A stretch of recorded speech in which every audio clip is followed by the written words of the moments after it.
The moon hung low in the skies above the sleepy village of Yumikaik, its pale light casting eerie shadows on the dusty paths. The village was silent, save for the occasional hoot of an owl perched atop the ancient Iroko tree that stood at the center of the square. Tonight, the villagers huddled indoors, their doors bolted, their lamps dimmed. It was the night of the test of the Ancestral Spirit, a ritual that had been passed down for generations.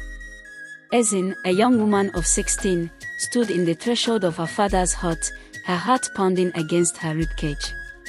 Her stepmother, Neka, sat in a corner of the room, her eyes glinting like sharpened knives. Ezin had always known Neka despised her, but she hadn't anticipated the lengths her stepmother would go to. 2 months ago, Neka had accused Ezin of disrespecting the ancestors by stealing a sacred bead from the shrine. The punishment for such an offense was severe, banishment or, worse, death.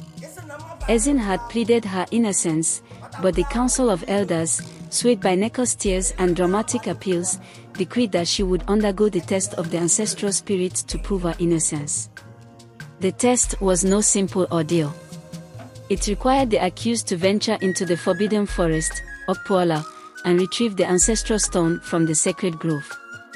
The forest was said to be alive, teeming with spirits that could see into the heart of a person. Only the purest of souls could navigate its labyrinth and emerge unscathed.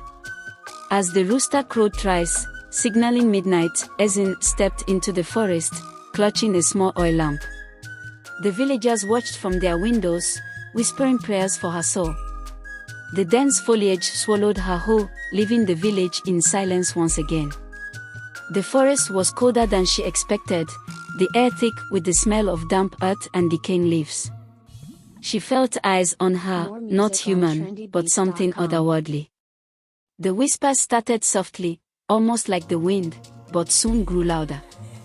They called her name, accused her of crimes she didn't commit, mocked her determination.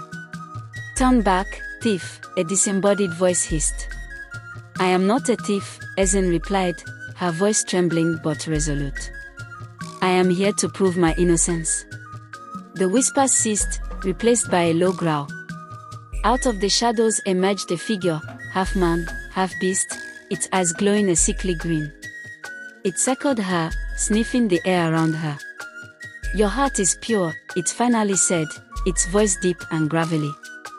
"But the one who accused you carries a darkness heavier than the forest shadow." Ezin's heart leapt at the revelation. She knew Neka had lied, but hearing it confirmed by the spirits brought a new wave of anger and determination. The creature led her deeper into the forest until they reached the sacred grove. At its center lay the ancestral stone, pulsating with an inner light. Ezin approached it cautiously, her palms sweating. The moment she touched it, a surge of warmth coursed through her body, and the forest seemed to hum with approval. When she emerged from the forest at dawn, the villagers gasped. None had expected her to return, let alone alive. She held the ancestral stone high, its light casting long shadows on their awestruck faces. The elders gathered in the square, and Ezin recounted her journey. When she revealed the spirit's words about Neka, all eyes turned to the stepmother. Neka stammered, but the elders silenced her with a wave of their hands. They demanded she confess, and under the weight of the truth, she crumbled, admitting to stealing the bead and framing Ezin out of jealousy. Neka was banished from the village, her wails echoing into the distance. Ezin, now vindicated, was embraced by her father and the villagers. The test of the ancestral spirit had not only proven her innocence but also revealed the truth hidden in the shadows. From that day, Ezin was no longer seen as just a girl but as a symbol of resilience and justice. The ancestors had spoken, and their judgment was final.